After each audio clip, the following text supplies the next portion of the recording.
충격적인 일이 벌어졌습니다. 평택 주한미군 기지에 긴급 호출이 내려졌고 모두가 숨을 죽인 채 대형 스크린을 응시했습니다. 그곳에는 다름 아닌 미국 대통령이 서 있었고 첫 마디는 예상치 못한 질문이었습니다. 지금 한국은 어떤가? 김정은은 어떻게 나오고 있지? 도대체 이곳 주한미군 기지에 무슨 일이 생긴 걸까요? 오늘 사연은 미군 기지에서 근무하고 계신 에단 콜린스 씨의 사연입니다. 사연 시작 전 구독과 좋아요 눌러주시면 저에게 큰 힘이 됩니다. 그럼 오늘의 사연 시작합니다. 안녕하세요. 저는 평택 주한미군 기지에서 복무 중인 육군 장교 에단 콜린스입니다. 제 가족은 대대로 미군에 복무해왔고 저 역시 군인의 길을 걷는 것이 자연스럽다고 생각하며 성장했습니다. 어린 시절부터 군 생활이 제게는 익숙한 환경이었습니다. 아버지는 걸프전 참전 용사였고 할아버지는 베트남전에 참전하셨죠. 집에는 훈장과 사진들이 걸려 있었고 저는 그런 가족을 보며 군인이 되는 것이 하나의 운명이라고 생각했습니다. 저는 규율과 원칙을 중시하는 환경에서 자랐습니다. 아버지는 늘 군인은 행동으로 말해야 한다고 가르쳤고 저는 그 말을 가슴에 새기며 성장했습니다. 운동을 좋아했고 특히 체력과 인내력이 중요한 레슬링과 마라톤을 즐겼습니다. 대학에 진학한 후 ROTC 군단에 들어가면서 본격적으로 군인의 길을 걷기 시작했고 졸업 후에는 미 육군 장교로 임관했습니다. 제 첫 번째 해외 배치는 중동이었습니다. 사막의 뜨거운 열기 속에서 복무하며 군인의 현실을 온몸으로 체험했고 그곳에서 저는 전우애와 책임감의 진정한 의미를 배웠습니다. 그 후 저는 미국 본토에서 몇 년간 근무하며 다양한 작전을 수행했고 수많은 실적을 남겼습니다. 앞으로 저의 앞길은 탄탄대로라고 생각했죠. 근데 그런 제가 주한미군으로 배치된다는 명령을 받았습니다. 처음 한국에 배치된다는 소식을 들었을 때 솔직히 기분이 그리 좋지만은 않았습니다. 낯선 나라, 생소한 언어, 그리고 완전히 다른 문화 속에서 지내야 한다는 생각에 기대보다는 걱정이 앞섰죠. 미국에서 편안한 생활을 하다가 갑자기 아시아의 작은 나라로 가야 한다니 처음엔 그저 일로 받아들였습니다. 하지만 지금요? 한국은 저에게 단순한 주둔지가 아니라 제2의 고향이자 평생을 함께할 가족을 선물해준 특별한 나라가 되었습니다. 처음 한국에 도착했을 때 모든 것이 새롭고 신기했습니다. 공항에서부터 느껴지는 깔끔한 환경, 질서, 정연한 대중교통 시스템, 그리고 어디를 가든 친절한 사람들이 가득했죠. 하지만 그 중에서도 가장 충격적이었던 건 바로 음식 문화였습니다. 미국에서는 상상도 못할 정도로 다양한 음식이 있었고 길거리마다 맛있는 냄새가 풍겼습니다. 그때까지만 해도 저는 한국 음식? 그냥 매운 거겠지라고 생각했지만 첫 순두부찌개 한 숟갈을 떠먹는 순간 그 모든 생각이 바뀌었습니다. 부드러운 두부와 깊은 국물 맛이 입안에 퍼지는 순간 이 나라 좀 대단한데? 라는 생각이 들었죠. 이후로 김치찌개, 삼겹살, 불고기, 심지어 청국장까지 도전하면서 한국 음식의 매력에 푹 빠졌습니다. 하지만 한국에 대한 진짜 애정이 시작된 건 한 한국인 여성과 사랑에 빠진 순간부터였습니다. 그녀와의 첫 만남은 정말 우연이었습니다. 군 복무 중 쉬는 날 평택의 작은 카페에서 커피를 마시고 있는데 우연히 제 앞자리에 앉은 여성이 있었습니다. 단정한 모습에 따뜻한 미소를 가진 그녀는 한국어를 몰라 어색해하는 저를 보고 자연스럽게 도와주었죠. 그게 계기가 되어 대화를 나누게 되었고 저는 점점 그녀에게 빠져들었습니다. 한국 여성들의 배려심, 지적인 매력, 그리고 가정을 소중히 여기는 가치관은 제가 미국에서 만났던 여성들과는 전혀 달랐습니다. 한국 남성들이 왜 한국 여성을 최고라고 하는지 저는 직접 경험하고 나서야 깨닫게 되었죠. 우리는 점점 가까워졌고 한국의 문화를 직접 체험하면서 이 나라가 가진 특별한 점들을 하나하나 알게 되었습니다. 그녀의 부모님을 처음 뵈러 갔을 때 저는 또 한 번 문화 충격을 받았습니다. 미국에서는 연인의 부모님을 만나는 일이 그렇게 중요한 이벤트가 아니지만 한국에서는 완전히 달랐습니다. 그녀의 부모님은 저를 따뜻하게 맞아주었고 특히 장모님은 한식을 직접 차려주시면서 저를 가족처럼 대해주셨습니다.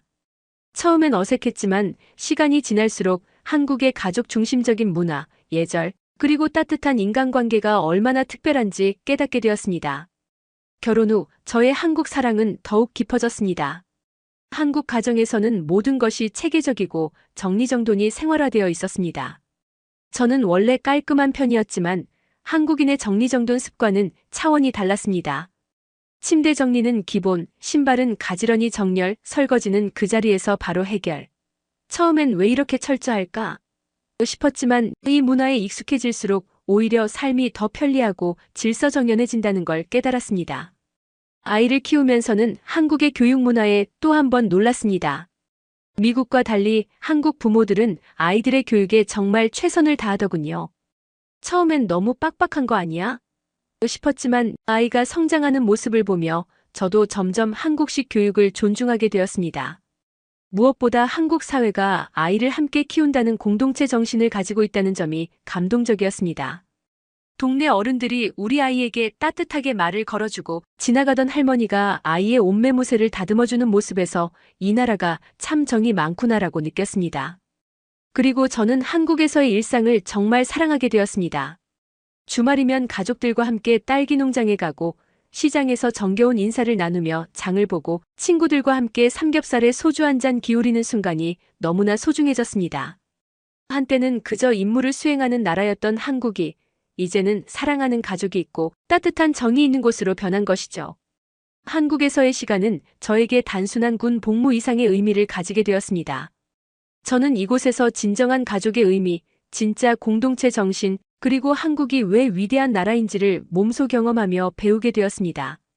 이 나라는 단순한 작은 나라가 아니라 강한 정신과 따뜻한 마음을 가진 정말 특별한 곳이 되어버렸습니다. 한국에서의 생활이 어느덧 익숙해질 무렵 미군 기지 내부는 예상치 못한 긴장감으로 가득 차 있었습니다. 이유는 다름 아닌 한미 방위비 분담금 인상 문제 때문이었습니다. 미국과 한국이 주한미군 유지 비용을 어떻게 부담할 것인가를 두고 워싱턴과 서울이 다시 한번 신경전을 벌이고 있었고 그 영향이 당장 우리 기지에도 미치기 시작했습니다. 처음엔 단순한 행정적인 문제로 여겨졌지만 이슈가 커지면서 병사들 사이에서도 논란이 일었습니다. 특히 미국에서 온 일부 병사들은 강한 불만을 표출하기 시작했죠. 이해가 안 돼. 우리가 한국을 지켜주는데 왜 우리가 비용을 더 부담해야 하지? 미국 납세자들의 돈이 한국을 위해 쓰이고 있는데 한국이 더 부담하는 게 맞는 거 아니야? 트럼프 대통령이 말했잖아. 돈을 못 벌어주는 동맹은 동맹이 아니다라고. 이런 목소리가 곳곳에서 들려왔습니다. 사실 이런 논쟁이 처음은 아니었습니다. 트럼프 대통령 일기 행정부 시절 미국은 이미 주한미군 철수 가능성까지 언급하며 한국이 방위비를 더 부담해야 한다고 압박한 적이 있었죠.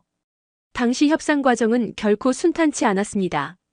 트럼프 대통령은 미국이 한국을 보호해주는데 왜 우리가 더 많은 돈을 내야 하냐는 논리를 앞세웠고 한미 관계는 한동안 팽팽한 긴장 속에 놓여 있었습니다.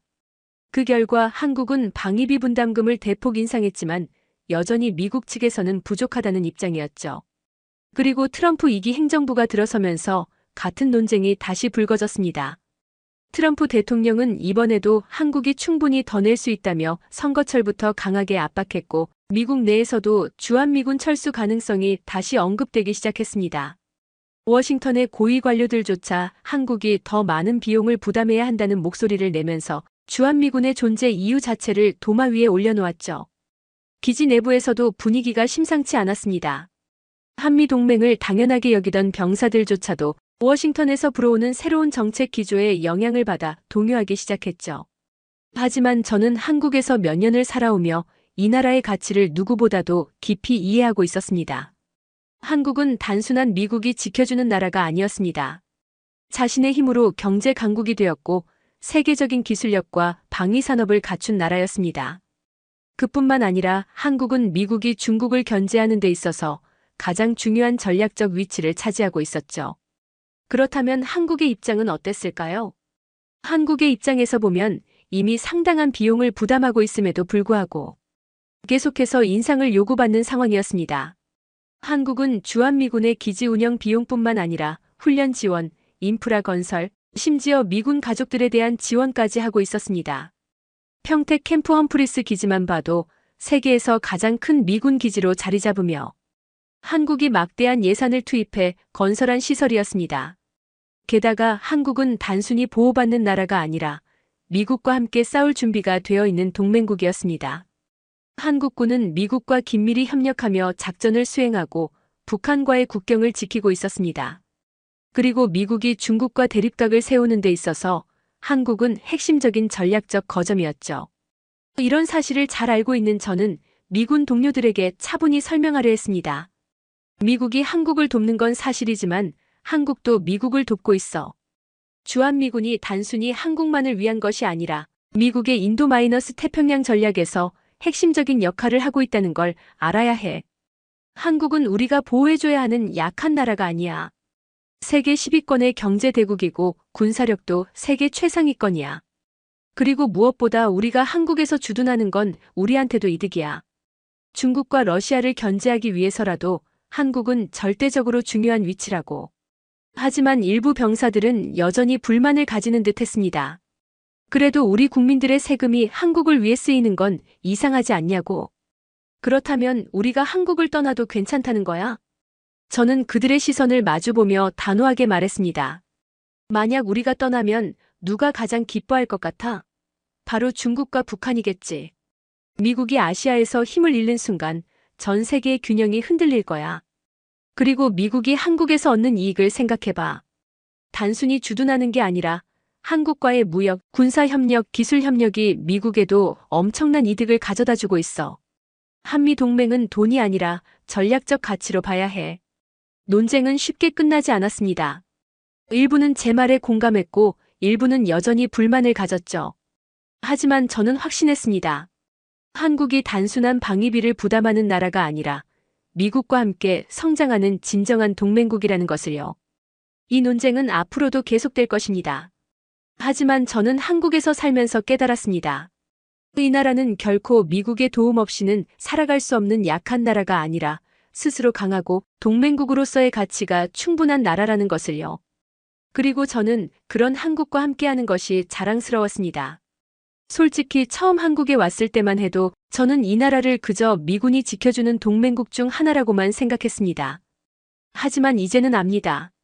한국은 단순한 보호 대상이 아니라 동북아의 안정을 지탱하는 중심축이며 미국이 결코 포기할 수 없는 전략적 요충지라는 사실을요. 최근 기지 내부에서 방위비 분담 문제와 주한미군 주둔 논란이 격렬해지면서 저는 자연스럽게 한국과 미국의 관계를 다시금 곱씹게 되었습니다. 그리고 그 과정에서 깨달았죠. 한국의 존재가 미국의 글로벌 전략에서 얼마나 중요한 역할을 하는지, 한국 없이 미국의 아시아 전략이 얼마나 취약해질 수 있는지를요. 지금 세계는 단순히 미국과 중국이라는 두 강대국의 경쟁이 아니라 패권을 놓고 벌이는 총력전에 가깝습니다. 미국은 더 이상 중국을 단순한 무역 파트너로 보지 않습니다.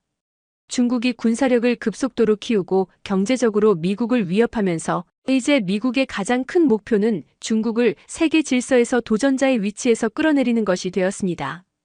그리고 이 과정에서 가장 중요한 국가 중 하나가 바로 한국입니다. 우선 한국은 군사적으로 핵심적인 전략 거점입니다. 미국이 동북아에서 중국을 견제하려면 반드시 거점을 유지해야 합니다. 일본에도 미군이 있지만 일본은 직접적인 지상전 경험이 부족한 반면 한국은 세계에서 유일하게 북한과 대치 중인 국가이며 실전 경험과 대비 태세가 철저하게 갖춰진 나라입니다. 미국이 서태평양 지역에서 영향력을 유지하기 위해서는 한국이 반드시 필요합니다. 또한 한국은 미국의 경제적 이익과도 직결되는 나라입니다. 단순히 방위비 분담금만 따지는 것이 아니라 미국이 필요로 하는 최첨단 반도체, 배터리, 방산 기술을 제공하는 국가이기도 하죠. 최근 미국이 중국을 기술적으로 압박하면서 반도체 수출 규제를 강화했는데 이 과정에서 한국이 핵심적인 역할을 하고 있습니다. 세계적인 반도체 기업들이 한국에 위치하고 있고 미국이 중국을 견제하는 과정에서 한국의 기술력이 반드시 필요합니다. 그리고 가장 중요한 점은 한국이 단순히 미국의 동맹이 아니라 동북아 전체의 안정을 책임지는 중요한 국가라는 사실입니다. 미국 내에서 주한미군 철수론이 나올 때마다 저는 한 가지 질문을 던집니다. 만약 우리가 떠난다면 누가 가장 기뻐할까? 정답은 너무나도 명확합니다. 중국과 북한이 가장 기뻐할 것입니다.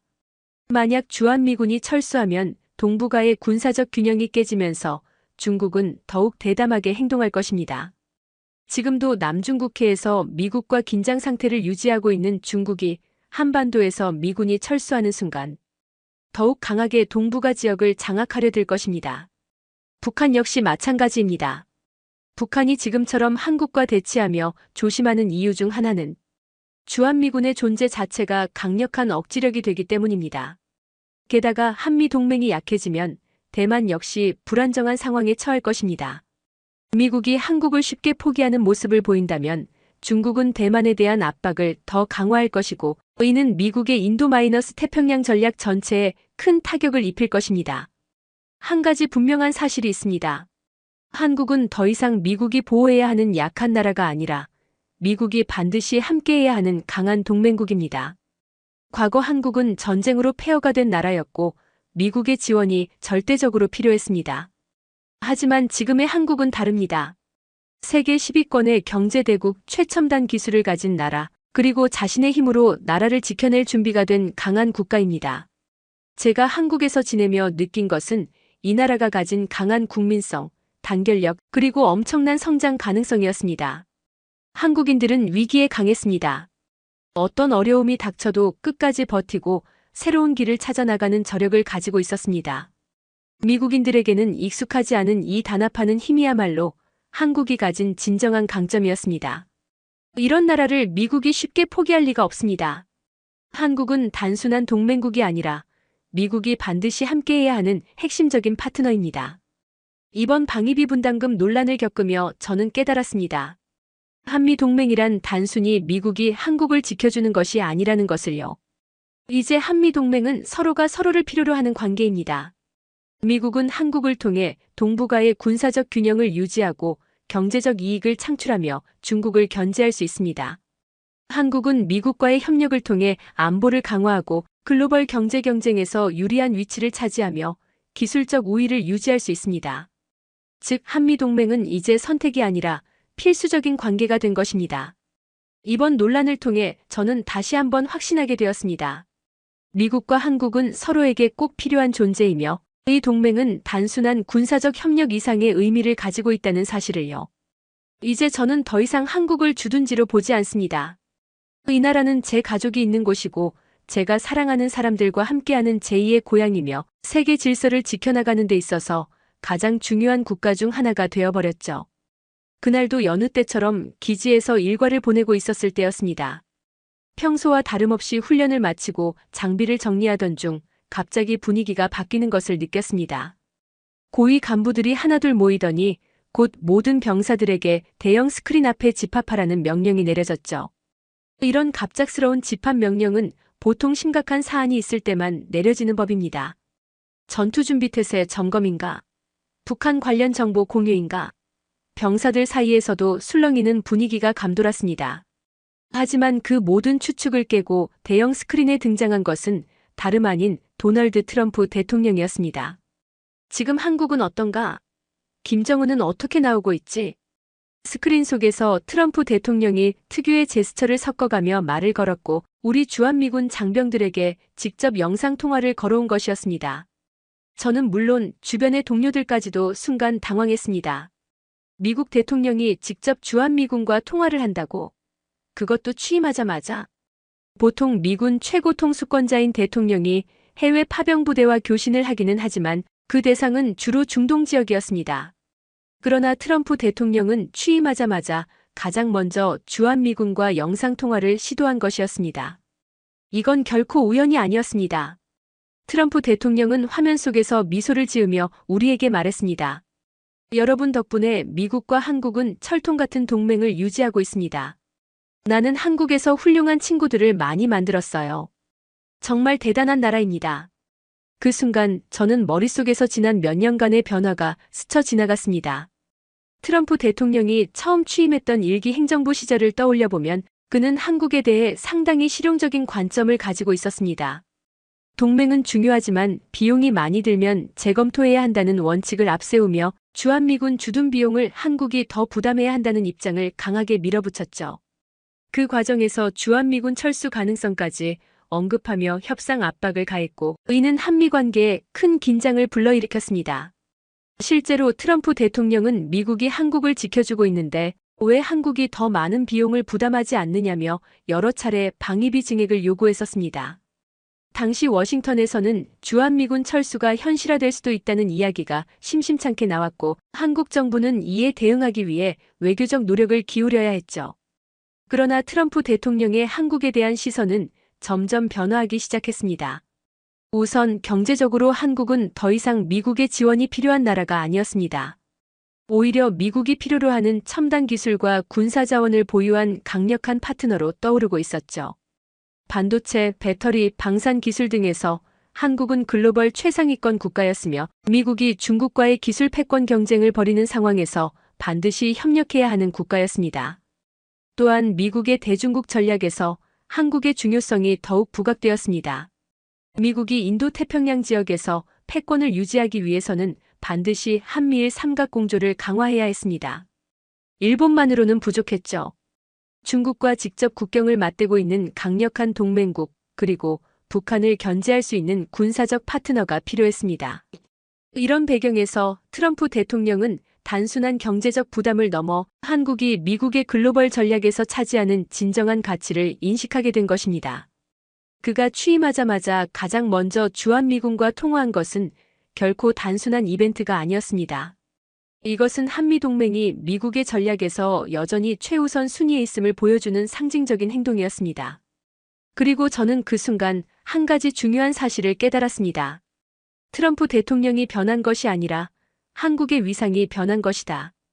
과거 미국은 한국을 보호해야 할 나라로 인식했다면 이제는 전략적 동반자로 인식하고 있었습니다.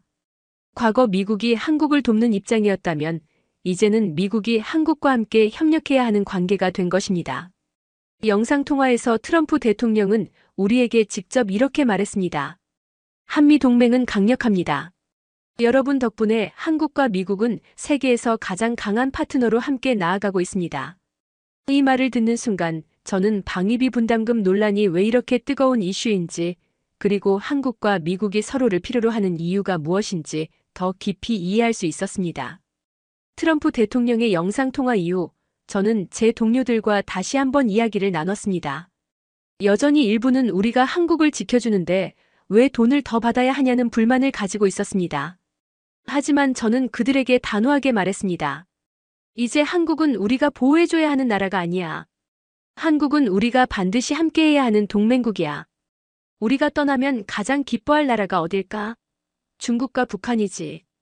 반대로 우리가 한국과 협력하면 가장 골치 아파할 나라도 중국과 북한이야. 이건 단순한 방위비 문제가 아니야. 미국의 미래 전략이 걸린 문제라고. 그리고 저는 더 확신하게 되었습니다. 한미동맹은 단순한 군사협력이 아니라 21세기 글로벌 질서에서 가장 중요한 파트너십이라는 것을요. 트럼프 대통령의 영상통화는 단순한 퍼포먼스가 아니었습니다. 그것은 미국이 한국을 바라보는 시선이 달라졌음을 보여주는 결정적인 순간이었습니다. 그리고 저는 이 변화의 한가운데서 그 의미를 온몸으로 체감하고 있었습니다. 최근 트럼프 대통령의 영상통화 이후로 기지 분위기가 심상치 않았습니다. 상급 간부들은 연일 회의를 거듭하고 있었고 어디선가 중요한 결정이 내려지고 있다는 느낌이 들었습니다. 그런데 얼마 지나지 않아 그 변화를 체감할 일이 생겼습니다. 이번 작전 계획을 다시 검토한다. 주한미군의 역할 확대가 논의되고 있다. 지휘관이 단호한 목소리로 발표한 내용이었습니다. 저는 순간 귀를 의심했습니다. 처음 한국에 배치됐을 때만 해도 주한미군의 임무는 단순했습니다. 한국을 방어한다, 그것이 가장 기본적인 개념이었죠. 하지만 이제 미국 정부는 한국에 배치된 미군을 단순한 방어 역할이 아닌 동북아의 안정을 책임지는 전략적 전초기지로 삼으려는 움직임을 보이고 있었습니다. 어느 날 브리핑이 끝난 후 저는 미군 동료들과 함께 이야기를 나누고 있었습니다. 이제 한국이 단순히 우리가 보호하는 나라가 아니라는 뜻이잖아. 누군가가 말을 꺼냈고 다들 고개를 끄덕였습니다. 맞아. 그냥 방어선이 아니라 중국을 견제하고 동북아 정세를 조정하는 역할을 하게 되는 거지. 그 말을 듣고 저는 깊이 생각에 빠졌습니다. 한국이 이제는 스스로 강해지고 있다는 뜻인가? 최근 미국과 중국의 관계는 갈수록 악화되고 있었습니다. 그리고 그 중심에는 한국이 있었습니다. 과거에는 한국이 미군의 보호를 받는 국가로만 여겨졌지만 이제는 달랐습니다. 미국의 전략상 한국은 필수적인 동맹국이 되어 있었죠. 이런 변화가 가장 잘 드러나는 곳이 바로 한반도의 군사 전략이었습니다. 미국은 한국이 중국과의 균형을 맞추고 북한의 도발을 억제하는 역할을 수행하기를 원하고 있었습니다. 기지 내부에서 열린 브리핑에서 상급자가 단호한 목소리로 말했습니다. 우리는 단순히 한국을 지켜주기 위해 존재하는 것이 아니다.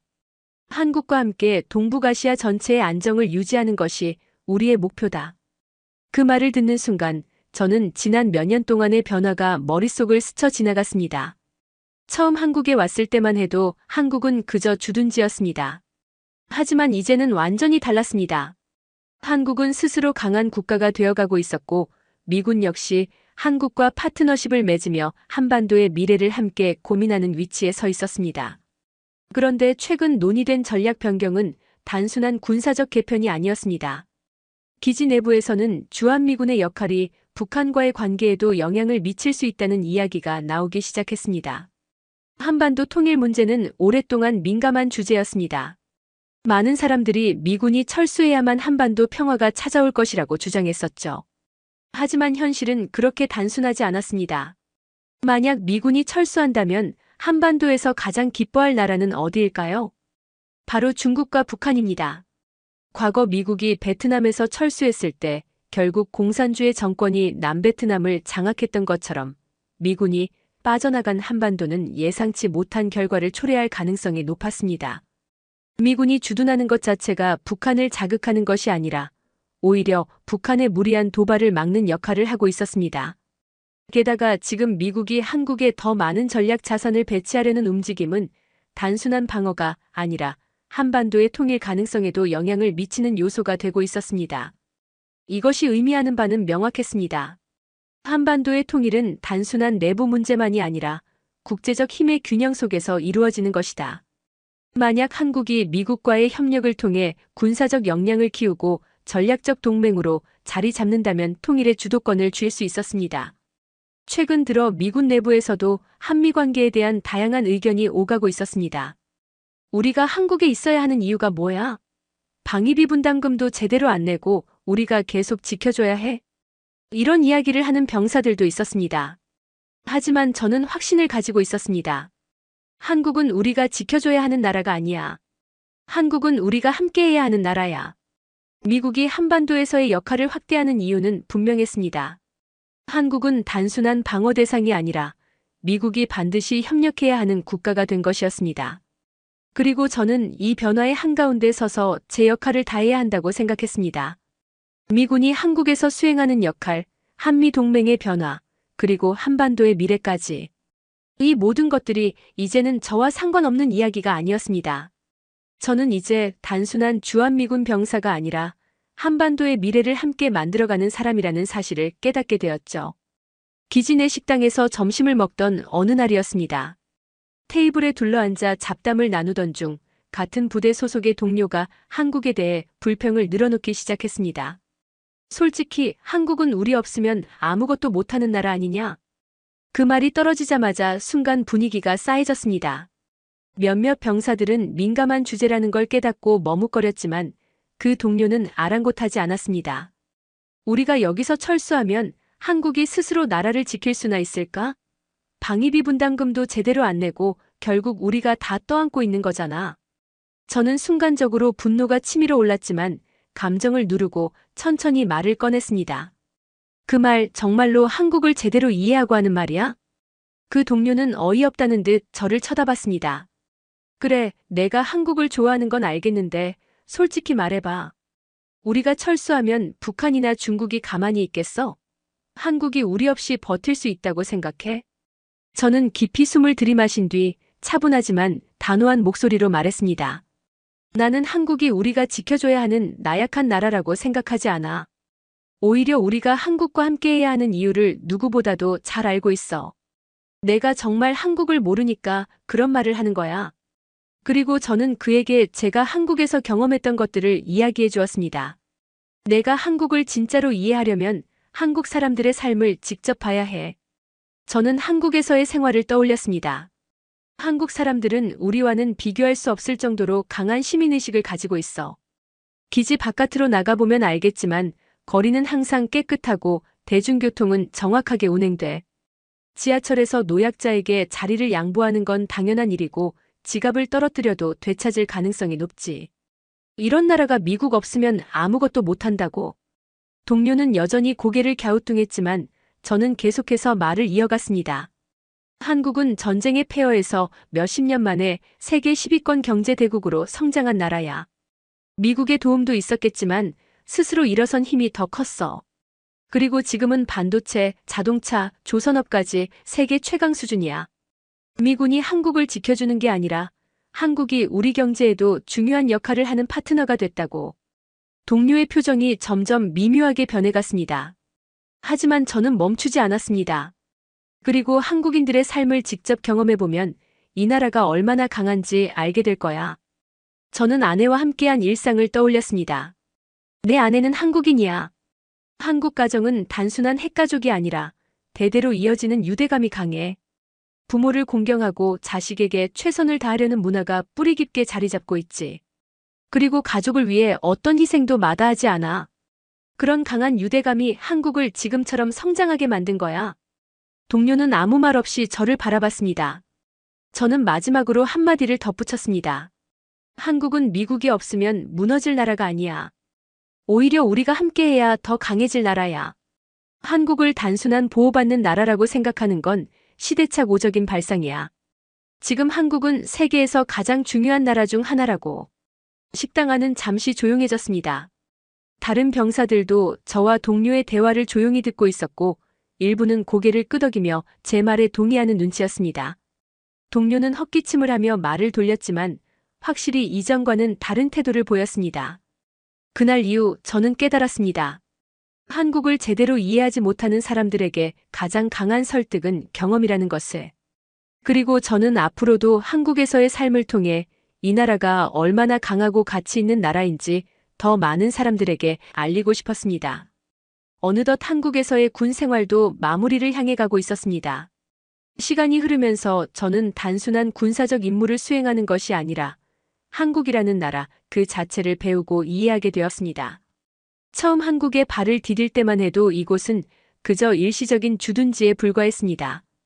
그러나 이제는 가족을 이루고 친구를 사귀고 한국의 문화를 직접 체험하면서 제 삶의 일부가 되어 있었습니다. 복무 기간이 끝나갈 무렵 저에게 본국 복귀 명령이 내려졌습니다. 이제 미국으로 돌아가야 할 시간이 다가온 것이었습니다. 동료들은 축하 인사를 건넸고 상관들도 그동안 수고 많았다며 저를 격려해 주었습니다. 하지만 제 마음은 결코 가볍지 않았습니다. 오히려 한 가지 확신이 점점 더 강해지고 있었습니다. 나는 정말 미국으로 돌아가야 하는 걸까? 집으로 돌아온 날 아내와 아이들이 평소처럼 저를 맞아주었지만 어딘가 모르게 모두의 표정이 어두웠습니다. 저 역시 복잡한 감정을 숨길 수 없었죠. 식사를 하던 중 아내가 조심스럽게 물었습니다. 여보, 우리 정말 미국으로 돌아가야 해? 저는 잠시 아무 말도 하지 못했습니다. 하지만 그 순간 아이들이 제 손을 꼭 잡으며 말했습니다. 아빠, 우리랑 한국에 남으면 안 돼요? 그제야 깨달았습니다. 제가 미국으로 돌아가야 한다고 생각한 것은 그저 의무감 때문이었을 뿐, 제 진짜 마음은 이미 한국에 남아있다는 것을요. 제 가족 그리고 제 삶이 있는 곳은 이제 한국이었습니다. 그날 밤 저는 깊은 고민 끝에 결심했습니다. 그리고 다음 날 아침 부대 사무실을 찾아갔습니다. 대위님, 저 남기로 결정했습니다. 상관은 놀란 듯 저를 바라보더니 이내 고개를 끄덕였습니다. 솔직히 예상했던 일이야. 내가 한국을 얼마나 사랑하는지 다들 알고 있었거든. 그리고 마침내 저는 공식적으로 한국에 남기로 결정했습니다. 군 복무는 끝났지만 저는 더 이상 미국으로 돌아가지 않기로 했습니다. 한국에서 가족과 함께 새로운 삶을 시작하기로 한 것이죠. 그 소식을 들은 아내는 기쁨의 눈물을 흘렸고 아이들은 저를 끌어안고 기뻐했습니다. 한국 친구들도 제 결정을 듣고 환호하며 축하해 주었습니다. 에단, 이제 넌 한국 사람이야. 환영한다. 그날 밤 저는 아내와 함께 마당에 앉아 밤하늘을 바라보며 조용히 말했습니다. 이제 나에게 미국은 출생지일 뿐이고 진짜 고향은 한국이야. 아내는 제 손을 꼭 잡으며 미소 지었습니다. 그럼 이제 당신은 이제 완전한 한국인이네. 한국에서 군인으로 왔던 저는 이제 한국에서 남편이자 아버지, 그리고 한 사람의 한국인이 되어버렸습니다. 더 이상 이곳은 단순한 주둔지가 아니라 제 인생의 모든 것이 담긴 진짜 고향이었습니다. 나는 미군으로 한국에 왔지만 이제는 한국인으로 남는다. 이것이 바로 제가 선택한 길이었습니다. 일본 사회에서 한국에 대한 극심한 반감과 혐한 시위는 빈번하게 벌어져 왔습니다. 한국 음식점이 기습 공격을 당하거나 한류 팬들이 조롱받는 일이 부지기수였죠. 하지만 이제 일본에서 혐한은 끝났습니다. 도대체 이곳에 무슨 일이 생긴 것인지 궁금하신가요? 지금부터 시작되는 이야기는 여러분의 가슴을 따뜻하게 만들어 드릴 겁니다. 여러분의 가슴에 오래도록 남을 이야기, 끝까지 놓치지 마세요. 오늘 사연은 독일에서 오신 토마스 슈나이더 씨의 사연입니다. 사연 시작 전 구독과 좋아요 눌러주시면 영상을 만드는데 큰 힘이 됩니다. 그럼 오늘의 사연 시작합니다. 저는 토마스 슈나이더, 독일 출신의 저널리스트입니다. 15년째 일본에서 거주하며 국제정세와 아시아의 정치경제 동향을 취재해왔습니다. 원래 제 전문 분야는 유럽 정치였지만 2000년대 후반부터 동아시아가 세계 경제의 중심으로 떠오르면서 자연스럽게 관심이 이 지역으로 옮겨졌습니다. 그러던 중 2011년 동일본 대지진이 발생했고 이를 계기로 저는 일본 특파원으로 발령을 받았습니다. 당시 일본은 사상 최악의 재난을 겪으며 국가적으로 큰 변화를 맞이하고 있었습니다. 일본에서 생활하면서 저는 이 나라의 철저한 규율과 질서정연한 사회 구조에 감탄한 적이 많았습니다. 하지만 한편으로는 외부인에 대한 배타적인 문화도 강하게 느꼈습니다. 일본은 표면적으로는 친절하고 정중하지만 이방인에게 쉽게 마음을 열지 않는 사회였습니다. 저는 독일인이기에 특별히 차별받는 일은 없었지만 아시아계 외국인들이 일본 사회에서 겪는 어려움을 수없이 목격했습니다. 특히 한국과 관련된 문제는 일본 내에서 매우 민감한 주제였습니다. 처음 일본에 왔을 때 저는 한국과 일본이 단순한 이웃나라라고 생각했습니다. 하지만 몇 년간 취재를 하면서 두 나라 사이에는 단순한 외교적 갈등을 넘어선 깊은 역사적 감정이 얽혀 있음을 알게 되었습니다. 일본에서는 한국을 두고 영원한 라이벌이라는 표현을 자주 사용했지만 실제로는 그 이상이었습니다. 일본의 거리에서 한국 브랜드의 간판을 흔히 볼 수 있었고 젊은 층은 한류 문화를 소비하고 있었습니다. 하지만 동시에 서점에서는 혐한 서적이 베스트셀러로 팔려나가고 일부 극우 매체들은 연일 한국을 부정적으로 묘사했습니다. 특히 2011년 동일본 대지진 이후 일본 사회에서 혐한 감정이 본격적으로 확산되는 것을 직접 목격했습니다. 그해 여름 저는 도쿄의 후지 TV 본사 앞에서 벌어진 대규모 시위를 취재했습니다. 수천 명의 일본인들이 일장기를 흔들며 한국 드라마를 방송하지 말라고 외쳤습니다. 그들은 일본 TV에서 한국 콘텐츠가 지나치게 많이 방송되고 있으며 이는 일본 문화를 위협하는 요소라고 주장했습니다. 당시 저는 한 일본인 시위 참가자와 인터뷰를 했는데 그는 한국은 일본 덕분에 근대화된 나라다. 그런데도 한국은 일본을 원수처럼 여긴다며 분노를 표출했습니다. 이후 일본 사회에서는 혐한 정서가 더욱 조직적으로 확산되었습니다.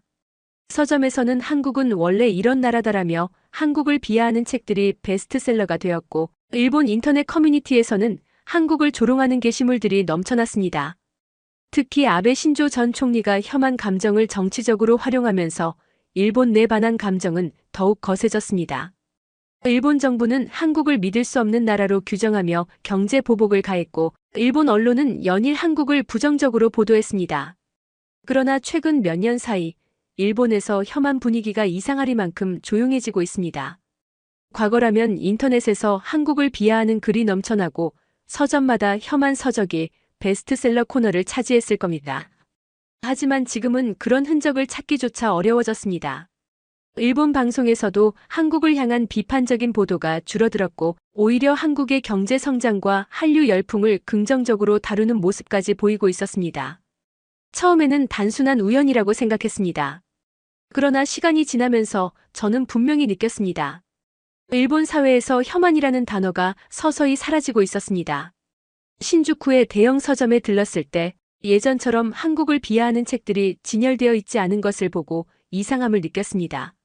심지어 한류 관련 도서들이 눈에 띄게 늘어나 있었고 젊은이들은 한국 문화에 대한 이야기를 거리낌 없이 나누고 있었습니다. 대체 왜 이렇게 변한 걸까? 단순히 일본인들의 사고방식이 바뀐 것일까? 아니면 더 근본적인 무언가가 작용한 걸까? 저널리스트로서의 직감이 작용했습니다. 이건 그냥 넘어갈 일이 아니었습니다. 일본 사회에서 혐한이 사라진 이유를 밝혀내기 위해 저는 직접 취재를 시작하기로 했습니다. 그날 저는 신주쿠 거리를 걷고 있었습니다. 평소라면 신경 쓰지 않았을 풍경이었지만 그날따라 유독 일본 사회가 달라진 것이 눈에 들어왔습니다. 먼저 거리 분위기부터 달랐습니다. 몇 년 전까지만 해도 일본에서 한국을 주제로 대화하는 사람들은 조심스러워하는 경향이 있었습니다. 하지만 지금은 완전히 달라졌습니다. 젊은이들은 한국 브랜드의 옷을 입고 거리를 활보하고 있었고 가게에서는 한국 노래가 흘러나오고 있었습니다. 거리의 광고판에는 한국 배우와 가수들이 모델로 등장한 제품 광고가 걸려 있었습니다. 더 놀라운 것은 그 모든 것이 너무 자연스럽다는 점이었습니다. 그리고 신주쿠의 한 대형 서점에 들어갔을 때 저는 또 한 번 충격을 받았습니다. 불과 몇 년 전까지만 해도 서점 한편에는 혐한 서적 코너가 따로 있을 정도였습니다. 제목만 봐도 혐오감을 자극하는 책들이 즐비했고 한국의 몰락, 한류는 거품이다. 한국 경제의 실체 같은 자극적인 문구들이 독자들을 유혹하고 있었습니다. 그런데 그날 서점에서 그런 책들은 온데간데 없었습니다. 대신 한국의 경제 기적, 한류의 성공 비결, 한국 역사 제대로 알기 같은 책들이 베스트셀러 코너를 차지하고 있었습니다. 일본에서 이런 광경을 보게 될 줄은 꿈에도 몰랐습니다. 이상하다. 직업적인 감각이 작동하기 시작했습니다. 뭔가 분명히 변하고 있었습니다. 도대체 무슨 일이 있었던 걸까? 그때였습니다. 서점 안에서 한국 관련 서적을 유심히 살펴보던 한 일본인과 눈이 마주쳤습니다. 40대 중반으로 보이는 그는 정장을 입고 있었고 손에는 몇 권의 책이 들려 있었습니다. 저는 그에게 다가가 조심스럽게 말을 걸었습니다. 실례합니다. 혹시 한국에 관심이 많으신가요? 그는 저를 흘끗 보더니 웃으며 고개를 끄덕였습니다. 아, 네. 요즘 한국이 일본에서 화제라서요. 그는 자신을 나카무라 켄지라고 소개했습니다. 일본의 대기업에서 일하는 직장인이었습니다. 저는 그와 이야기를 나누며 최근 일본 사회의 변화를 직접 경험한 사람의 의견을 듣고 싶었습니다. 제가 일본에서 오래 생활했는데 몇 년 전까지만 해도 혐한 감정이 꽤 심하지 않았나요? 그런데 요즘 분위기가 달라진 것 같아서요. 제 말에 나카무라는 피식 웃었습니다. 그렇죠. 불과 몇 년 전만 해도 한국을 싫어하는 사람들이 많았어요. 하지만 지금은 다릅니다. 한국을 싫어할 이유가 사라졌으니까요. 이유가 사라졌다니 그게 무슨 뜻이죠? 그는 제 질문에 잠시 생각하더니 조용한 목소리로 말을 이어갔습니다. 지금 일본 정부는 한국을 적대시할 필요가 없어요. 오히려 한국을 활용해야 하는 상황이 됐거든요. 그의 말에 저는 순간 멈춰 섰습니다. 활용해야 한다? 나카무라는 의미심장한 미소를 지으며 말을 이어갔습니다. 솔직히 말해서 일본은 예전처럼 한국을 깔볼 수 있는 위치가 아닙니다. 한때 한국을 못 사는 나라라고 무시하던 일본인들도 이제는 그 말을 하지 못해요. 오히려 일본이 한국에게 배워야 할 게 많아졌거든요. 저는 그의 말을 가만히 듣고 있었습니다. 경제적으로 봐도 그렇고 문화적으로도 그렇고 한국은 이제 일본보다 앞서 있는 부분이 많아요. 일본 대기업들도 한국 시장을 무시할 수 없게 됐어요. 예전에는 한류라는 게 그냥 유행 정도로 생각됐지만 이제는 일본 기업들도 한류의 힘을 인정하고 있어요. 그의 말이 끝나기도 전에 저는 떠오르는 장면들이 있었습니다. 얼마 전 일본 대기업들이 한국의 마케팅 기법을 적극적으로 도입하고 있다는 기사를 본 적이 있었습니다. 심지어 일본의 유명한 광고 회사조차 한국의 광고 트렌드를 연구하며 전략을 바꿔가고 있었습니다. 나카무라는 다시 한번 말을 이었습니다. 사람들도 변했어요. 예전에는 한류를 좋아한다고 하면 조롱하는 분위기가 있었죠. 특히 남성들 사이에서는 한국 문화를 소비하는 걸 부끄럽게 여기는 분위기도 있었어요. 하지만 요즘은 젊은 층을 중심으로 한류가 너무 자연스러워졌습니다. TV에서도 한국 콘텐츠가 계속 나오고 있고 일본 배우들도 한국 영화나 드라마에 출연하고 싶어하는 시대가 됐어요. 그의 말을 듣고 보니 거리에서 보았던 풍경들이 다시 떠올랐습니다. 한국 브랜드의 의류를 입고 다니는 젊은이들, 한국 스타일의 헤어스타일을 한 일본 남성들, 심지어 한국 음식이 일본에서 프리미엄 브랜드로 자리 잡아가고 있다는 점까지. 그제야 모든 것이 연결되기 시작했습니다. 일본이 한국을 싫어하지 않게 된 것이 아니라 이제 한국을 인정하지 않을 수 없는 시대가 된 것입니다. 하지만 정말 그것뿐일까요? 저는 이 변화가 단순한 유행인지 아니면 일본 사회의 근본적인 변화인지 확신이 서지 않았습니다. 그래도 여전히 한국을 싫어하는 사람들은 있지 않나요? 나카무라는 제 질문에 고개를 끄덕였습니다. 물론 있죠. 일본 사회가 하루아침에 바뀌진 않아요. 여전히 혐한을 조장하는 극우 세력도 있고 과거의 사고방식을 가진 사람들도 많죠. 하지만 예전과는 달라요. 이제 혐한은 일본 사회의 주류가 아니라 극소수의 의견이 되어버렸어요. 그의 말을 들으며 저는 일본 사회가 정말 변하고 있음을 실감했습니다. 하지만 이 변화가 어디까지 이어질지는 더 깊이 조사해봐야겠다고 결심했습니다. 그렇게 저는 일본에서 혐한이 사라진 이유를 더 깊이 파헤치기 위해 본격적인 취재를 시작하게 되었습니다. 나카무라와의 대화를 통해 일본 사회가 변하고 있다는 사실을 깨달았지만 한 가지 의문이 떠나지 않았습니다. 혐한이 정말 사라진 걸까? 아니면 단지 수면 아래로 가라앉은 것뿐일까? 그 의문을 풀기 위해 저는 일본 내 극우 성향을 대표하는 인물 중 한 명인 다나카 히로시 의원을 만나기로 했습니다. 그는 일본의 보수 정당 소속으로 과거 혐한 발언으로 여러 차례 논란을 일으킨 인물이었습니다. 그의 입에서 나오는 말이야말로 일본 내 여전히 남아있는 혐한 세력의 속내를 보여줄 것이라 생각했습니다. 한국이 일본을 넘었다. 그런 일은 있을 수 없습니다. 도쿄의 한 사무실에서 만난 다나카 의원은 저를 보자마자 단호한 목소리로 말했습니다. 저는 아직 질문도 하지 않았는데 그는 마치 방어적으로 반응하는 듯 보였습니다. 하지만 데이터는 다르게 말하고 있습니다. 일본의 1인당 GDP가 한국에 뒤처졌고 반도체를 비롯한 첨단 산업에서도 한국이 경쟁력을 갖추고 있습니다. 문화적으로도 한류가 일본을 압도하고 있죠. 제 말에 그는 얼굴을 찡그렸습니다. 그런 숫자 노름에 속지 마십시오. 일본은 여전히 아시아에서 가장 강한 국가입니다. 우리는 단순히 일시적인 경제적 침체를 겪고 있을 뿐이고 한국이 일본을 넘어섰다는 말은 언론의 과장일 뿐입니다. 그의 말에서 느껴지는 건 논리적인 반박이 아니라 받아들이고 싶지 않은 현실에 대한 부정이었습니다. 하지만 더 흥미로웠던 건 과거처럼 한국을 깎아내리기만 하던 태도가 아니라 이제는 일본이 한국을 따라잡을 수 있다는 논조로 변하고 있다는 점이었습니다. 그렇다면 왜 일본 내 혐한 분위기가 사라졌을까요? 제 질문에 그는 잠시 말을 멈췄습니다. 그러더니 낮은 목소리로 말했습니다. 솔직히 말하면 일본 정부는 이제 혐한을 이용할 필요가 없어졌기 때문입니다. 저는 순간 귀를 의심했습니다. 이용할 필요가 없어졌다고요? 그는 고개를 끄덕였습니다. 과거에 한국을 적대시하는 것이 정치적으로 유리한 시절이 있었습니다. 혐한 감정을 부추기면 국민들의 관심을 돌릴 수 있었고 정권 유지에도 도움이 되었죠. 하지만 지금은 상황이 달라졌습니다. 일본 기업들도 한국 시장을 놓칠 수 없고 경제적으로도 협력이 필요한 상황입니다. 게다가 젊은 층은 한국을 좋아하는데 이제 와서 그걸 억누른다고 해결될 일이 아닙니다. 그는 한숨을 쉬며 덧붙였습니다. 그렇다고 해서 우리가 한국이 일본보다 우위에 있다는 걸 인정하는 건 아닙니다. 그 말에서 일본 극우 세력의 복잡한 심리가 엿보였습니다. 혐한을 조장하는 것이 과거처럼 효과적인 정치적 도구가 아니게 되었지만 여전히 한국을 인정하고 싶지 않은 심리가 남아 있었습니다. 하지만 그런 극우 세력과는 달리 일본의 일반 대중은 빠르게 변하고 있었습니다. 그 인터뷰를 마친 후 저는 일본 내 혐한 세력이 완전히 사라진 것이 아니라 단순히 목소리를 낮추고 있을 뿐이라는 사실을 깨달았습니다. 그런데 그 사실을 확인해줄 충격적인 사건이 바로 제 눈앞에서 벌어졌습니다. 도쿄 시노쿠보. 이곳은 일본 내에서도 한국 거리로 불리는 곳으로 한국 음식점과 케이팝 샵이 즐비한 곳이었습니다. 저는 이곳에서 젊은 일본인들이 한류 문화를 소비하는 모습을 취재하기 위해 거리를 걷고 있었습니다. 거리 곳곳에서 한국 노래가 흘러나오고 있었고, 일본인들은 한국 음식점 앞에서 길게 줄을 서 있었습니다.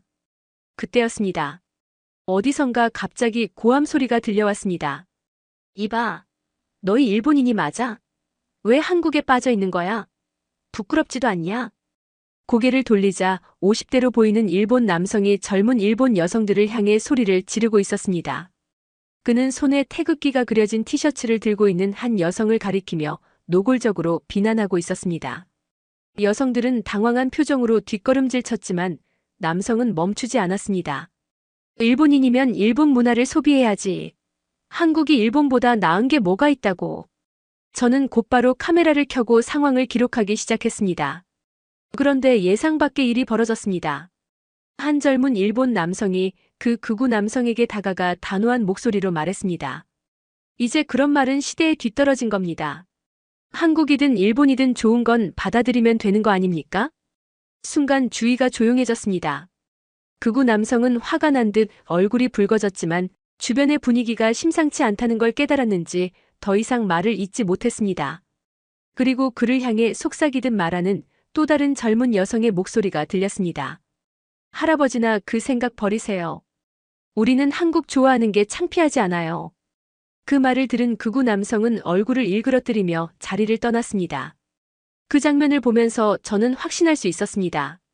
일본 사회가 변하고 있다는 것을. 과거였다면 극우 남성이 저렇게 거리에서 소리를 질러도 사람들이 그를 말리거나 반박하는 일은 드물었을 것입니다. 하지만 이제는 다릅니다. 혐한은 더 이상 일본 사회의 주류가 아니었습니다. 물론 여전히 혐한 감정을 가진 사람들은 존재했지만 그들의 목소리는 점점 작아지고 있었습니다. 제가 도쿄에 처음 왔을 때만 해도 한국이라는 단어 자체가 논란의 중심에 서 있었습니다. 그러나 이제 일본인들은 더 이상 한국을 두려워하거나 질투하지 않았습니다. 오히려 받아들이고 동경하고 있었습니다. 하지만 여기서 끝이 아닙니다. 일본 사회의 변화가 단순한 유행인지 아니면 불가피한 흐름인지 확인해야 했습니다. 저는 더 깊이 들어가 보기로 했습니다. 그리고 그 답을 찾기 위해 저는 일본에서 한국 문화가 자리 잡은 또 다른 이유를 조사하기 시작했습니다. 극우 남성이 시노쿠보 거리에서 젊은 일본인들과 실랑이를 벌이던 장면이 계속 머릿속을 맴돌았습니다. 일본 사회가 변하고 있는 건 확실했지만 그 변화의 원동력이 무엇인지 좀 더 깊이 알아야 했습니다. 단순히 한류가 인기라서? 아니면 더 근본적인 이유가 있는 걸까? 그 해답을 찾기 위해 저는 일본에서 성공적으로 한국식 비즈니스를 운영하고 있다는 한 사업가를 만나기로 했습니다. 그의 이름은 박준영. 도쿄에서 한식 카페를 운영하는 한국인 사업가였습니다. 그는 일본 시장에서 한국 음식과 문화가 어떻게 자리 잡아가는지를 직접 경험한 인물로 최근 몇 년간 일본인 소비자들의 태도가 어떻게 변했는지 잘 알고 있을 것이었습니다. 박준영을 처음 만난 건 도쿄 시부야의 한 카페였습니다. 그는 평범한 사업가처럼 보였지만 말투에서 자신감이 묻어났습니다. 카페에 들어서자마자 그가 먼저 말했습니다. 토마스 기자님, 한국 문화가 일본에서 완전히 자리 잡았다는 사실 실감이 나시나요? 그의 말투에는 확신이 서려 있었습니다. 확실히 변화가 감지되긴 하지만 정말 그렇게까지 자리 잡은 건가요? 박준영은 제 질문에 피식 웃으며 테이블 위에 놓인 메뉴판을 가리켰습니다. 이 메뉴판 한번 보시죠. 메뉴판을 펼쳐보니 놀라운 광경이 펼쳐졌습니다. 모든 메뉴가 한글과 일본어로 적혀 있었고 심지어 일부는 영어로도 표기되어 있었습니다. 한국식 버터브레드, 수제 인절미 라떼, 쌍화차 같은 메뉴들이 일본 고객들을 겨냥해 세련된 디자인으로 소개되고 있었습니다. 일본인들이 이런 걸 좋아하나요? 제 질문에 박준영은 미소를 지으며 고개를 끄덕였습니다. 불과 몇 년 전만 해도 한국식 디저트나 전통차 같은 건 생소한 개념이었어요. 사람들이 이게 뭐야? 라며 신기해하곤 했죠. 그런데 요즘은 오히려 한국식이라는 단어가 붙으면 트렌디한 느낌을 줍니다. 특히 젊은 층은 한국 문화에 대한 거부감이 거의 없어요. 오히려 한국적인 요소가 들어가면 더 세련돼 보인다고 생각하는 경향도 있습니다. 그의 말에 저는 순간 시노쿠보 거리에서 보았던 장면들이 떠올랐습니다. 젊은 일본인들이 자연스럽게 한국 브랜드의 옷을 입고 한국 스타일의 헤어스타일을 하고 있었던 모습. 예전에는 어땠나요? 박준영은 잠시 고개를 저으며 과거를 회상하는 듯 했습니다. 처음 가게를 열었을 때는 쉽지 않았습니다. 일본인들이 한국 가게에 들어오는 걸 꺼리는 분위기가 있었거든요. 한류가 유행한다고 해도 막상 한국 식당이나 카페에 가는 건 부담스러워하는 사람이 많았어요. 특히 남성들은 내가 왜 한국 음식점에 가야 하지? 라는 태도를 보이는 경우가 많았죠. 그런데 그게 변한 겁니까? 네, 확실히 변했습니다. 그는 커피 한 모금을 마신 뒤 조용히 말을 이었습니다. 예전에는 한류가 그냥 유행 정도였어요. K-팝이 인기라거나 한국 드라마가 화제가 된다는 식으로요. 하지만 지금은 다릅니다. 한류는 이제 일본 사회 전반에 스며들었습니다. 단순한 트렌드가 아니라 생활 속 깊이 자리 잡은 거죠. 구체적으로 어떤 변화가 있었나요? 한번 이런 일이 있었습니다. 그는 한 가지 일화를 들려주었습니다. 얼마 전 일본의 유명 백화점 체인 중 하나가 새로운 F&B 브랜드를 입점시키기 위해 시장 조사를 진행했다고 합니다. 박준영도 그 프로젝트에 참여할 기회를 얻었고 한국식 카페 브랜드를 백화점에 입점시키기 위해 프레젠테이션을 준비했습니다. 그는 한류의 성장세와 한국 스타일의 카페가 일본에서 점점 인기를 얻고 있다는 데이터를 제시하며 한국식이라는 브랜드 콘셉트가 일본 시장에서 경쟁력이 있다는 점을 강조했습니다. 하지만 백화점 측 관계자들은 처음엔 회의적인 반응을 보였습니다. 한류가 인기긴 하지만 한국식 카페가 일본에서 성공할 수 있을까요? 박준영은 그들에게 직접 시장 조사를 해보라고 제안했습니다. 그리고 며칠 후 백화점 관계자들은 시노쿠보와 하라주쿠를 방문했습니다. 결과는 놀라웠습니다. 이건 뭐야? 한국식 디저트 가게 앞에 사람들이 줄을 서 있잖아. 하라주쿠의 한 유명한 한국식 빵집 앞에는 아침 일찍부터 길게 줄이 늘어서 있었습니다. 시노쿠보에서는 한국식 크로플을 파는 가게가 SNS에서 화제가 되면서 하루에 수백 명이 몰려들고 있었습니다. 백화점 관계자들은 결국 결정을 내렸습니다. 우리가 한국식 브랜드를 받아들이지 않으면 시장에서 뒤처질 수도 있겠군요. 그 결과 박준영의 한국식 카페 브랜드는 일본 내 대형 백화점에 입점하는 데 성공했고 오픈 첫 달부터 대박을 터뜨렸습니다. 이 사건 이후 일본 내 주요 기업들이 한국 시장을 더 적극적으로 활용하려는 움직임을 보이기 시작했습니다. 박준영은 한 가지 흥미로운 이야기를 덧붙였습니다. 예전에는 일본 기업들이 한국을 무시하는 태도를 보였어요. 굳이 한국 시장을 신경 써야 할까? 라는 분위기가 있었죠. 하지만 이제는 다릅니다. 한국 시장을 놓치면 글로벌 경쟁에서 도태된다는 위기감이 퍼지고 있어요. 특히 일본의 패션, 화장품, IT 기업들이 한국 시장을 공략하기 위해 마케팅 전략을 바꾸고 있었습니다. 심지어 일본의 일부 전자제품 브랜드는 한국 스타일의 광고 모델을 기용하며 한류 감성을 강조하는 마케팅을 진행하고 있었습니다. 결국 일본도 변할 수밖에 없는 거군요. 제 말에 박준영은 씩 웃으며 고개를 끄덕였습니다. 그렇죠. 이제 일본이 한국을 무시할 수 없는 시대가 온 겁니다. 이야기를 마치고 박준영과 헤어지며 저는 다시 한번 일본 사회의 변화를 실감했습니다.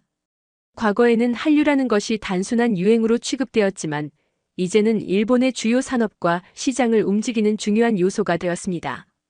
일본 기업들이 한국을 무시할 수 없는 상황이 된 것입니다. 하지만 저는 여전히 궁금했습니다. 이 변화는 단순한 경제적 이유 때문일까? 아니면 일본 사회가 더 근본적으로 바뀌고 있는 걸까? 그 답을 찾기 위해 저는 다음 취재를 이어가기로 했습니다.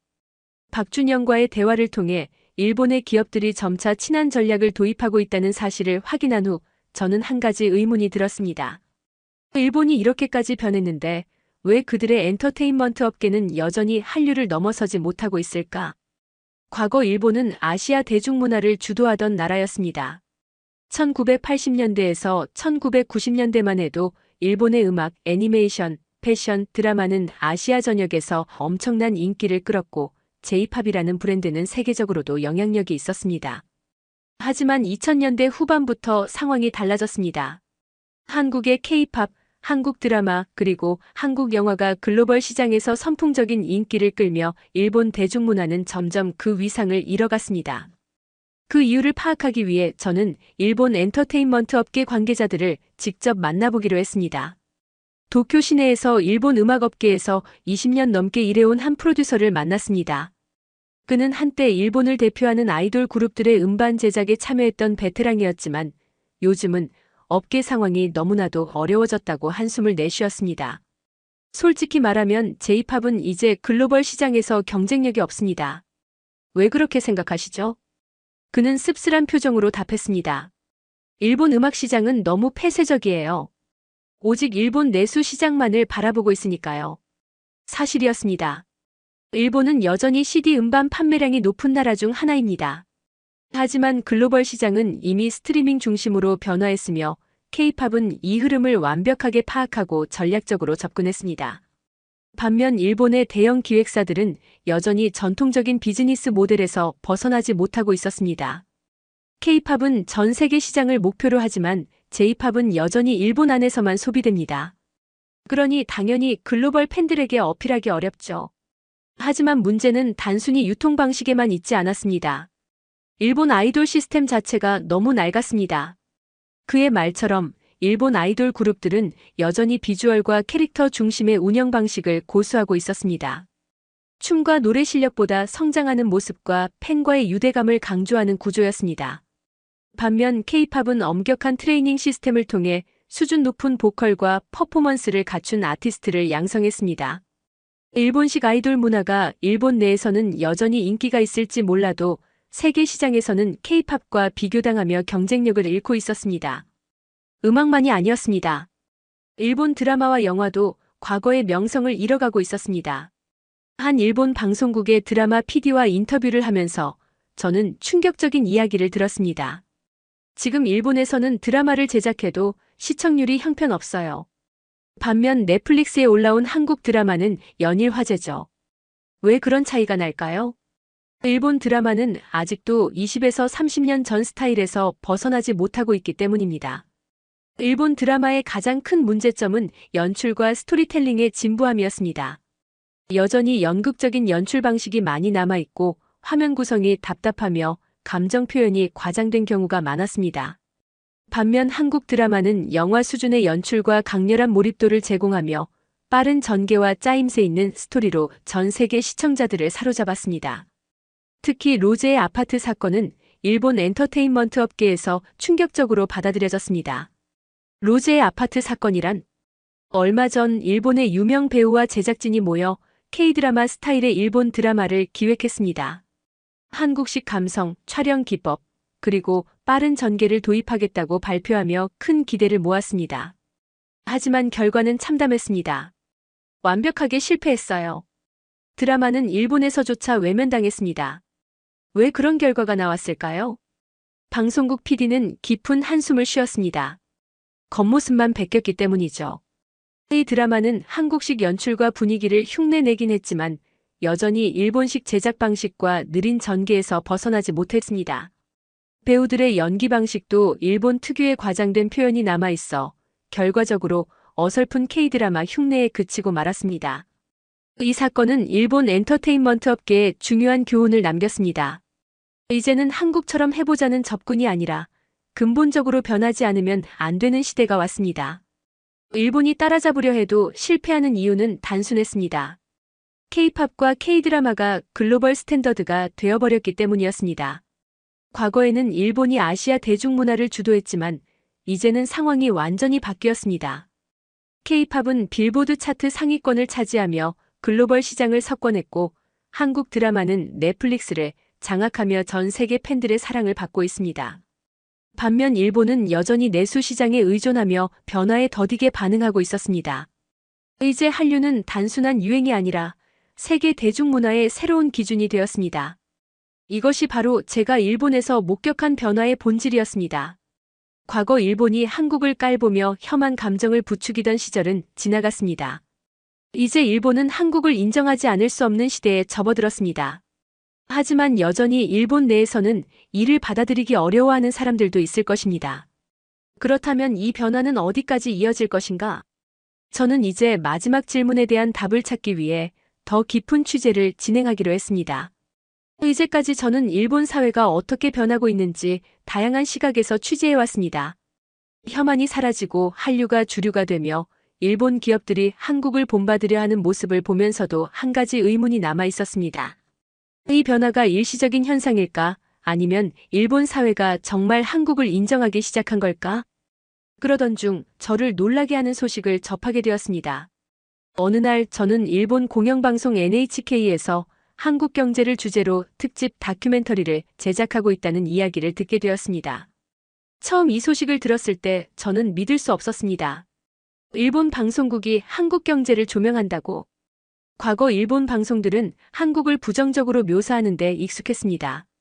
한국이 경제적으로 어려움을 겪을 때는 이를 과장하며 보도했고 한국의 성공을 다룰 때는 일시적인 호황이라는 식으로 폄하하곤 했습니다. 하지만 이번 다큐멘터리는 달랐습니다. 제작진이 강조한 핵심 메시지는 다음과 같았습니다. 이제 일본이 한국을 배워야 한다. 이건 충격적인 변화였습니다. 다큐멘터리에서 다루는 내용은 다음과 같았습니다. 한강의 기적 이후 한국이 어떻게 일본을 추월하게 되었는가? 반도체, 배터리, IT 분야에서 한국 기업들이 글로벌 시장을 장악한 과정. K-팝과 드라마, 영화 산업이 일본보다 더 강력한 글로벌 영향력을 가지게 된 이유.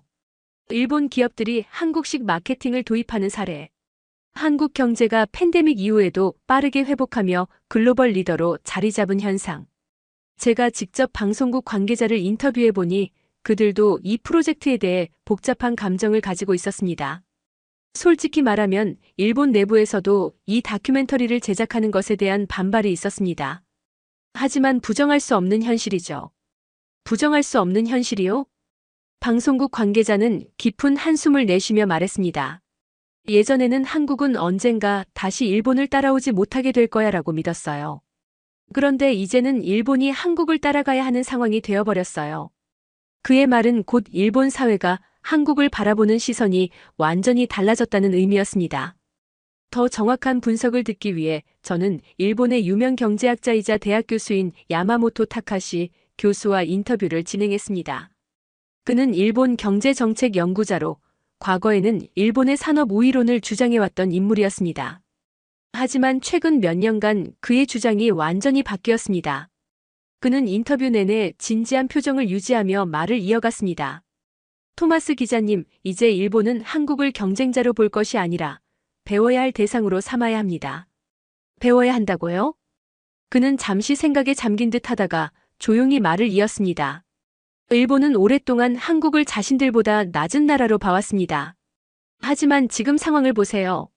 일본이 한국보다 앞서 있다고 확신할 수 있는 분야가 몇 개나 남아 있습니까? 그의 말은 뼈아팠지만 부정할 수 없는 현실이었습니다. 과거 우리는 기술 강국이라는 자부심이 있었습니다. 하지만 반도체, 배터리, 전기차, 디스플레이 일본 기업들은 이미 한국에 밀리고 있습니다. 과거라면 일본이 기술을 주도하고 한국이 따라오는 구도였죠. 하지만 이제는 거꾸로 됐습니다. 저는 조심스럽게 질문을 던졌습니다. 그렇다면 교수님께서는 일본이 한국을 따라잡을 수 있다고 보십니까? 야마모토 교수는 깊은 한숨을 쉬며 고개를 저었습니다. 솔직히 말하면 일본이 한국을 다시 앞지르는 건 쉽지 않습니다. 일본은 변화 속도가 너무 느려요.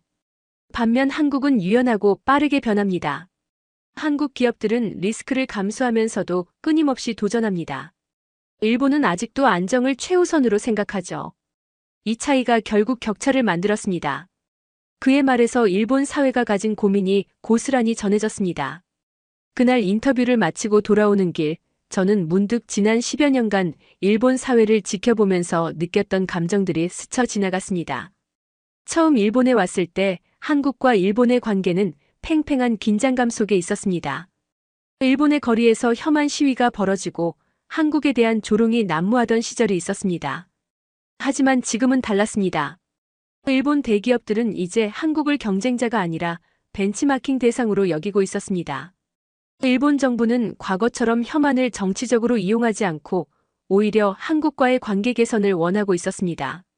일본의 젊은이들은 한국 문화를 자연스럽게 받아들이고 있었고 혐한을 외치는 극우 세력은 점점 힘을 잃고 있었습니다. 일본이 한국을 더 이상 적대할 이유가 없어진 거다. 그게 제가 내린 결론이었습니다. 한국은 이제 일본이 무시할 수 없는 나라가 되었습니다. 과거 일본이 한국은 언제든 다시 무너질 나라라고 믿었던 시대는 끝났습니다. 하지만 한 가지 중요한 질문이 남아 있었습니다. 이 변화가 일본만의 현상일까? 아니면 전 세계가 한국을 그렇게 바라보기 시작한 걸까? 그 답을 찾기 위해 저는 한국으로 향하기로 했습니다.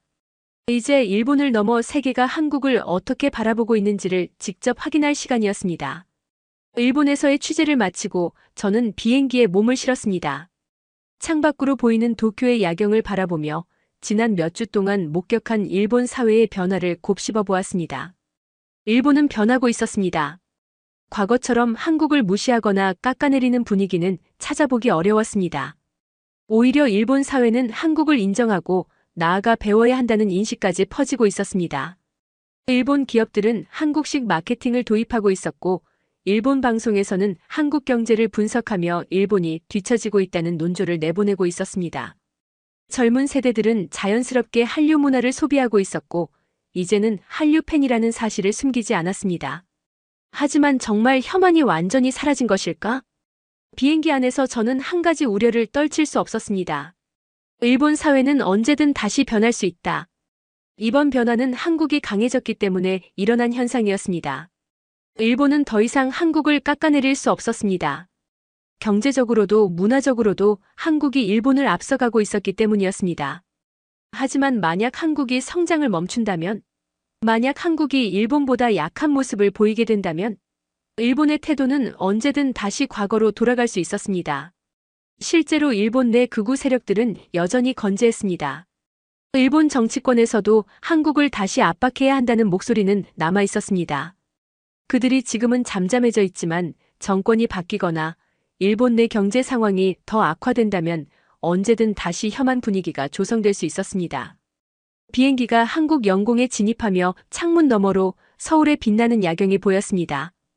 불과 수십 년 전만 해도 일본에서 한국을 따라오는 나라 정도로 인식했던 시절이 있었습니다. 하지만 이제 상황은 완전히 바뀌었습니다. 한국은 이미 세계 최강의 경제력을 갖춘 국가 중 하나였습니다.